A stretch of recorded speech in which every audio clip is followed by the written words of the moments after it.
Mr. Chair, Tayo muna. At yung mga Mr. Chair, I think nabanggit yung na po mga din kanina sakyan. doon sa sagot sa mga 1 minute dati nating mga mambabat. kinig ka muna kasi Dali lang po.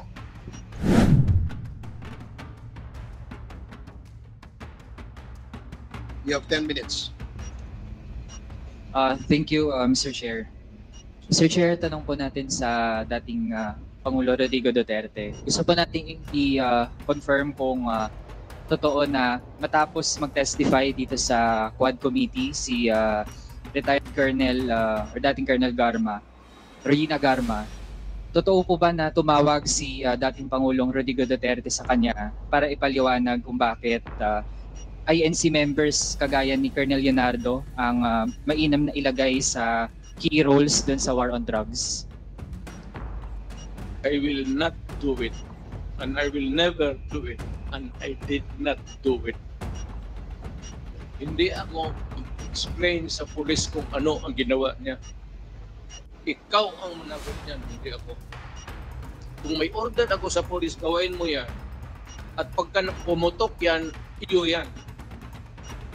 Huwag mo akong turuin dito kasi trabaho mo yan as a pulis. Hindi kita kailangan. Sabi ko nga, 2 taon ako nagturo sa Police Academy, including criminal procedure and evidence. Hindi lang sophisticated, raw lecture lang. Pero hindi ako nagsabi ng turo ng ganun ka stupid. I mean, you should maybe medyo kabulin mo ang utak ko, Andre. Hindi ako ang presidente kung hindi ako. Mr. Chair, linawin ko lang yung tanong. Yung tanong ko po ay kung totoo ba na tinawagan ng dating Pangulo si Colonel Garma matapos mag-testify ni Colonel Garma dito sa Quad Committee. Hindi na. Bakit ko siya tanungin? Sarili niya yung trabaho. Siya managot. Why would I call anybody? You are a policeman, policewoman, do your duty. Kung nagkaletse-letse yan, you explain to the judge. And if you are not believed by the court, then you go to jail. That is your duty. That is your destiny. Mr. Chair, karugtong po niyan,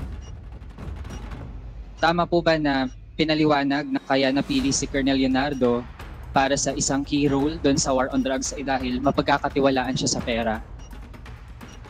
I do not give money to people. Wala nga po nga, pati hindi pagsayangan yung, alam mo, kung may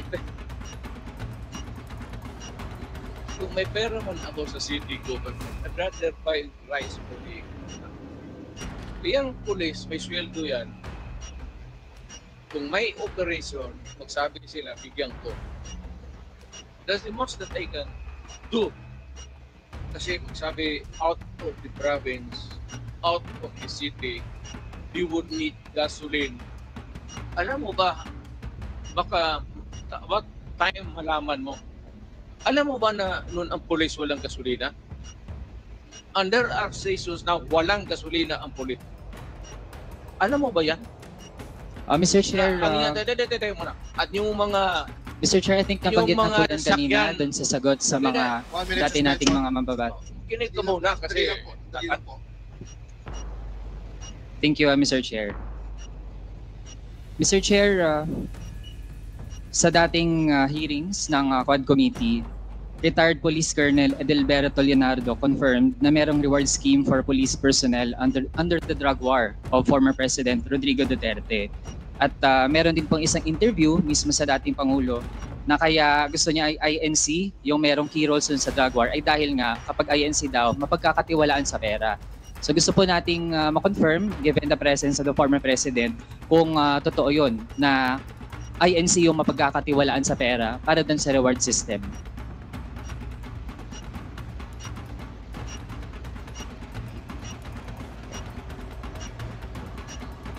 the reward system. Ganito yan. Lahat ng governors pati mayors ginagawa yan. If there is an operation which is not funded by the police because there is really no money, particular money for every crime committed, At yung for the operation, lalo na out of town, you have to provide. If it says Davao City, outside of the province, Cotabato, prosecutor kasi ako, so I will begin to count kung magkano. Sabi na, sir, sa South Cotabato, gaano kalayo yan? Anong gamitin ninyo? May gasolina, pagkain. So, pagkanguri ko, pagkain. Bigyan ko yan sila ng, okay, I'll give you 20,000.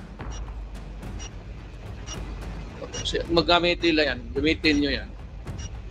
Pag may sobra niyan, magsabi sila, sir, hindi na ubos kasi nahuli ka agad. Kasi marami, hindi mo masulo, hindi mo mapulsa yan kasi marami kayo dyan sa team na police nag-ooperate. Sasabihin mo talaga yan pagbalik, sir, may sobra dito, sir. O, ilan? Sir, kalahati. Hindi ko, inyo na yun. Mr. Chair. Reward. Correct. Very correct. Talagang totoo. At minsan, bigyan ko pa dagdag. So Mr. Chair, dahil ngayong kino-confirm na rin naman ng dating Pangulo na merong reward system at sabi po niya hindi lang pala siya yung gumagawa niyan. Meron ding iba na gumagawa niyan in relation dun sa anti-drug campaign. Mr. Chair, I'd like to delve into specific persons na napangalanan na rin dati sa Quad Committee. Nabanggit din ng dating Pangulo sa Senado, merong pong alias Smoking na tagabigay ng pera sa mga pulis para sa drug war operations. Ito pong si Smoking ay bahagi po dati ng Presidential Management Staff. Tama po ba, Mr. Chair? Yes, an employee of the management staff. Mr. Chair, bakit kinakailangan na isang taga-presidential management staff ang tagabigay ng pera? Saan po ba nanggagaling yung pera na siyang ginagamit para dun sa reward system? Is an ordered fund of the government. Huwag mo namang sabihin na ako pa ang magbigay doon sa mga pulis. Do not expect me to go down from the office at sabihin ko mag-distribute ako. Mr. Chair, yung Peace and Order Fund, saan po yun specifically nakalagak? Galing po ba yun sa pondo ng Office of the President? Lahat ng opisina, sir, from the President down to the Governor, Mayors, may Peace and Order Fund. Discretionary yan ng Mayor, ng Governor, ng Presidente. Mr. Chair, yung Peace and Order Fund sa mga local government units natin, yun po ay kinukuha mula dun sa confidential fund. So kung sa Office of the President, lalo na't meron ding allocation for confidential and intelligence fund, doon din po ba kinukuha yung Peace and Order Fund para dun sa reward system? I will not answer your question. I do have to make an accounting of what I did as President. That's official and personal. Mr. Chair, bahagi ito ng ating gustong siyasatin dito sa Quad Committee kasi kanina din naman po ang banggit lahat ng mga nagpapatupad ng ganitong operations. Yun yung source, Peace and Order Fund. Pero kailangan malinaw din saan talagang item, anong allocation po yun. So kung sa mga LGU, malinaw naman, confidential fund. Pero sa Office of the President, dahil po actually ay iilan lang naman yung mga line items doon at kung meron dyan na pinakaswak para dun sa Peace and Order, yun pa yung Confidential and Intelligence Fund. So gusto po nating ma-confirm lang, dahil po nalaman natin meron talagang reward system at merong pinanggagalingan yung pondo para dun sa reward system.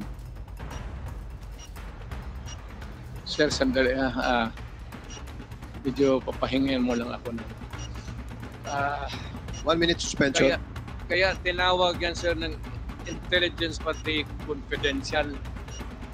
Kaya huwag kang magtanong kung anong confidential ginawa ko. Confidential nga eh. I am protecting the interest of the Republic when I dispense confidential funds to the military and the police. Do not make me account for something which I cannot do legally. That is not allowed by law. I am prohibited from doing it. Mr. Chair, I believe hindi tayo pwedeng sabihan dito sa committee na hindi tayo pwede magtanong lalo sa mga bagay na relevant dun sa ating investigations. And Mr. Chair, I was not even asking kung sino yung mga hanggang sa level ng mga regional police units, sino mga nakatanggap. I was simply asking yung nature ng paggamit ng pondo na iyon. And Mr. Chair, there's nothing in the joint circular on confidential and intelligence funds that says that we cannot ask general questions, Mr. Chair. Kaya kung ayaw po tayong sagutin dun sa ganong mga bagay, then I think that's actually an indirect admission na dun talaga nanggagaling at ayaw lang pong specify ng ating resource person yung nitty-gritty. Pero yun na po yung nagtutugma yung Peace and Order Fund na pwede talagang kunin doon sa Confidential and Intelligence Fund na actually ay lumobo ng sobrang taas sa ilalim po ng term ng past administration.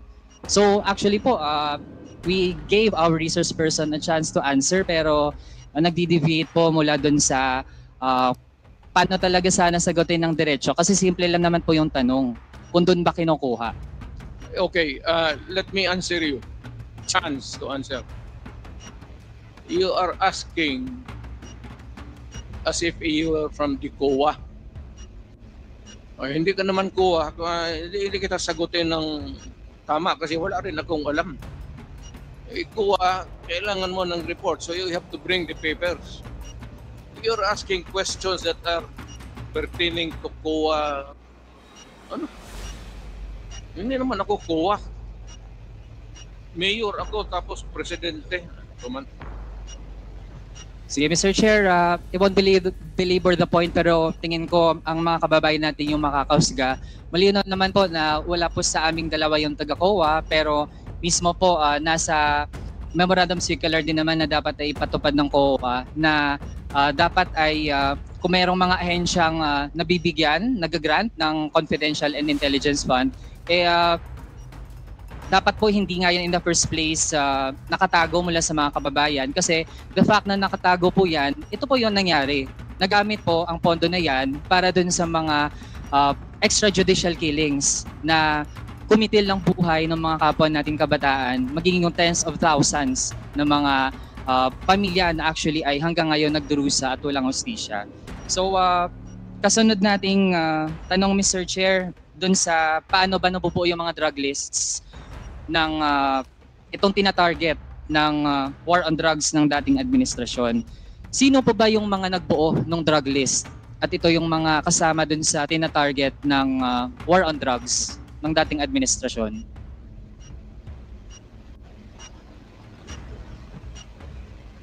Drug list, it has to come. Hindi naman sa department store yan. It has to come from the police doing the undercover. Mr. Chair, yung mga napangalanan dati dito sa Quad Committee kagaya ni na Colonel Leonardo, bahagi ba sila ng mga nagbuo nitong drug list? I don't know where he, hindi ko alam ang unit niya in particular. I only know that there's a policeman. Pero hindi ako nagtatanong kung saan siya galing, from where, kung saan siya nagtrabaho from one unit to another in the course of their being a policeman. Marami yan silang dinaanan. They are just there diretso. So, yung tinatanong mo should be answered by Leonardo, not me. Mr. Chair, lalo na't ang drug war ay ang number one reference nito ang pronouncements ng dating Pangulo. Kaya po, we have every right to ask our resource person tungkol dun sa pagbubuo ng mga drug list. Mr. Chair, ano po ang vetting process bago ma-finalize yung mga drug list? Ano pong pinagdadaanan? Halimbawa, may nagsabi, ito, involved to sa kalakaran ng droga.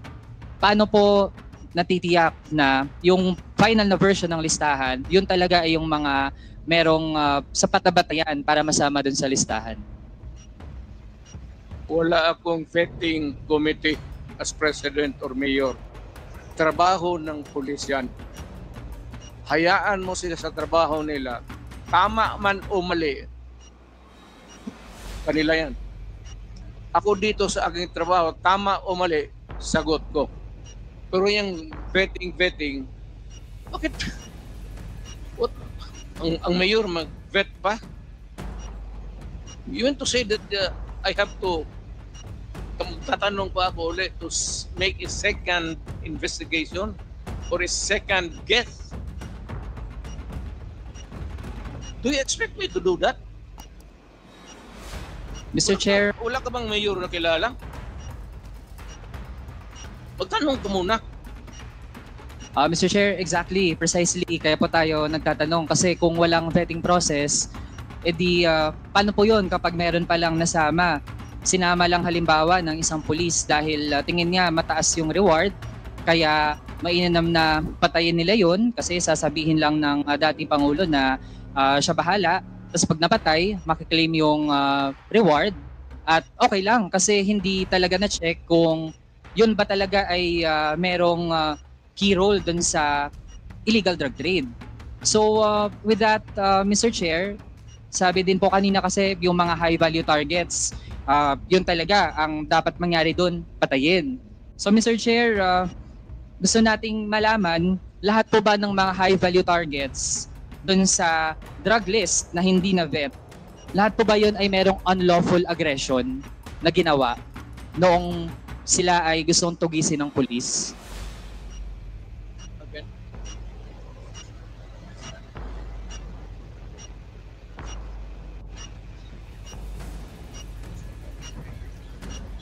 It's not, yeah, nakuha ko na. Kinig kasi ako sa ulan eh. Ulan ba yan? Kaya kita mo, ulan ka na. Yung hindi ko trabaho yan. Hindi trabaho ng presidente, hindi trabaho ng mayor. I do not have that kind of duty. Kaya ako may military, may presidente, may police. Anong mayor ako, may police ako. Yun ang trabaho nila. Ang trabaho nila, the end game is really to produce the name of persons who are in the drug industry. Kaya dito sa Manila, when I became president, Mr. Chair, nagde-debate na po dun do sa not tinatanong interrupt me natin. because I am answering Mr. Chair, the question. answer is not directly in line with the 1 minute question. suspension. Thank you, Mr. Chair. Mr. Chair, ganito po kasi ang tanong natin kasi nung kinlarify natin kung may vetting process ba yung dun sa mga drug list, sabi naman po wala. Kaya halimbawa, kapag ang pangalan ay nalagay dun sa pagiging high value target na mataas yung reward para sa ganung mga tao, kahit hindi pa yan dumaan sa tamang proseso, ang goal na po kaagad ay patayin. And actually, sa nakaraang Quad Committee hearings, Mr. Chair, nalaman natin meron nga abogado nasama dun sa high value target, tapos pinatay ng pulis. Kaya Mr. Chair, gusto kasi nating malaman kung ano ba talaga yung nangyayari dun sa mga operasyon. Kaya ang unang tanong po natin, kung meron po bang unlawful aggression dun sa lahat ng mga pinatay. Yun lang po yung tanong natin, Mr. Chair, para ma-establish po natin talaga kung may merit ba na ganun yung order, na kapag high value target, ang goal dapat ng police, patayin sila. So yun po yung tanong, Mr. Chair. You are using the term unlawful aggression improperly. Huwag mo kong gamitin yan. Hindi tama yan. Better tone down your rhetorics. Walang Pilipino, sir. Mayor ako, presidente ako, I would never allow anybody to kill an innocent Filipino. Pag ginawa mo yan, at magtanong ka lahat ng pulis ng Pilipinas. Pagka pumasok ka ng kidnapping, pinatay mo, patayin ka na rin. Hindi kita bubuhay. Ngayon, ibig mong sabihin na hindi, what I'm trying to say is that we are not employees of government out there doing about their duties, especially the police. Awa naman ako dyan sa mga just to go and shoot innocent people. Ano ito? Hunting safari sa Africa? Basta na lang pawarilin mo isang tao na walang rason? Even you, can you do it? Baka patay ka ng tao na barilin mo na walang rason, na inosente? How can that be? Give me a common sense reason kung bakit ganon. That you presumptuously tignan mo, tuloy, nagalit na. Siyempre, nagalit na yung langit. Dahil sa tatanong mo na, ano ba? Alam mo to sa totoo lang. Ito totoo lang, ha? Marami akong pinatay na pulis sa Davao na kriminal. Magtanong kayo sa Davao, mag-go around. Ano yung aso? Ako mismo ang talagang humirit. Harap-harapan. Marami akong pinatay na pulis na gago na mag-kidnap, mag-rape, tapos patay. Sabi ko sa iyo, pag mahuli ko kayo, maabutan ko kayo, talagang papatayin ko kayo. Lahat yan, that goes for the law enforcer, the soldiers, lahat, civilians. Pagka ginawa mo yung, kaya sabi ko yung i-hold up mo na, akyatin mo sa bahay, tapos kunin mo yung pera, i-rape mo yung asawa, i-rape mo yung mga anak, ay anak na. Totoo yan. Kaya, Yan yung sinasabi nila, totoo yan. kaya Mr. Chair, Totoo yan. ang bagit po ng dating Pangulo, hindi daw siya mag-uutos na magpapatay ng mga inosente. Pero kanina din po kasi ang na-mention, basta nasa list ng high value target, ang goal ay patayin. So I'd like to ask muna Mr. Chair, kasi para din po maging malinaw sa mga kababayan natin, I'd like to ask Attorney Conti from NUPL. Ako din naman po, Mr. Chair, ayoko dun sa mga drug lord. Gusto ko mapanagot. O Mr. Chair, kung high value target pa, kapag wala pang proceeding ng korte, pero nasa listahan nung high value target dun sa war on drugs ng dating administrasyon, ano po ba? Inosente po ba ang status ng tao na yon? Yes, Mr. Chair. Everybody would be presumed innocent until proven guilty. And if there is no conviction, then therefore everybody who died during the war on drugs without that conviction are innocent. And second, Mr. Chair, I'd like to point out that the Philippines has suspended the implementation of the death penalty. So actually, no one should die in the context of any legal proceeding actually. Kaya isang malaking kapabulaanan po na ang nasa drug list ay dapat mamatay. Hindi po totoo yan. And Mr. Chair, another lawyer din po, si Attorney Chel. Simple lang po. So ibig sabihin, kahit nasa top rank pa yan ng illegal drug trade at gusto nating lahat matigil yung pinagagagawa nila, pero kung ang status pa ay inosente, ano ba yung dapat palang gawin? Ang dapat pong gagawin ay maghalap ng ebidensya, mag-case build-up at sampahan siya ng kaso sa korte.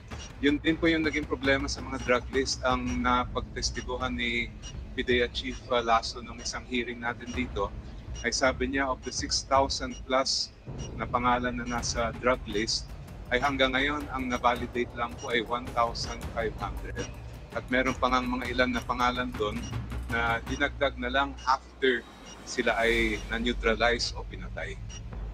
Okay, so Mr. Chair, so ibig sabihin hindi lang po isa, dalawang abogado na yung nagsasabi na bagamat gusto natin na matigil yung pinaggagawat ng mga drug lord na pwedeng magpakalat ng droga sa bansa para sirain ang buhay ng mga kabataan, yung proseso na ginawa ng dating administrasyon, meron talagang problema doon. Kasi Mr. Chair, sa totoo lang, may right to self-defense naman yung police, pero Meron po kasing tatlong kondisyon yan, Mr. Chair. At doon pa lang sa one of the three, yung pagtiyak na walang unlawful aggression, actually hindi na po mapanindigan ng ating resource person. Kaya ibig sabihin talaga, dun sa policy na yung goal ay pumatay, meron na po talagang malaking problema doon. Huling topic na lang, Mr. Chair, sa ICC kasi mismo ang dating Pangulo ang nagsabi na bilisan ng ICC yung kanilang investigation. I just would like to be clarified, Mr. Chair, kasi it seems to be a change of mind. Kasi nung patapos na ang term ng dating Pangulo, June 25, 2022, the Office of the President slammed the plan of the ICC to resume investigation dun sa naging war on drugs. So gusto lang po natin maging malinaw, Mr. Chair, na dati ay ayaw po ng dating Pangulo dun sa ICC, pero ngayon ay okay lang na mag-investigate po yung ICC. Tama po bang narinig natin kanina, Mr. Chair? Mr. Chair, the ICC does not scare me a bit. They can come here anytime. I suppose that you want to maybe make it easy for them to visit and start the investigation. I would welcome that. Alam mo, wala naman tayong kaguhan. Ang sinabi ko, yung ginawa ko, sinasabi ko na sa inyo, yung ginawa ko. I did it for my country and for the young people dyan sa Druga. No excuses. No apology. If I go to hell, so be it. Mr. Chair, hearing that, ibig sabihin po ba ay willing ang dating Pangulo na isubject yung sarili sa investigation and all processes na gagawin ng ICC in relation dun sa kanyang war on drugs? Bigyan mo ako ng pera, ako nang punta ng ICC doon. Ako na mismo mag-imbestiga doon. Ang tagal nila, hurry up. Kasi baka matanda na ako, mamatay ako. You might miss the pleasure of seeing me being standing before a court and hearing the judgment, whatever may be. Pero ako, sabi ko, ginawa ko para sa bayan, ginawa ko para sa mga anak natin.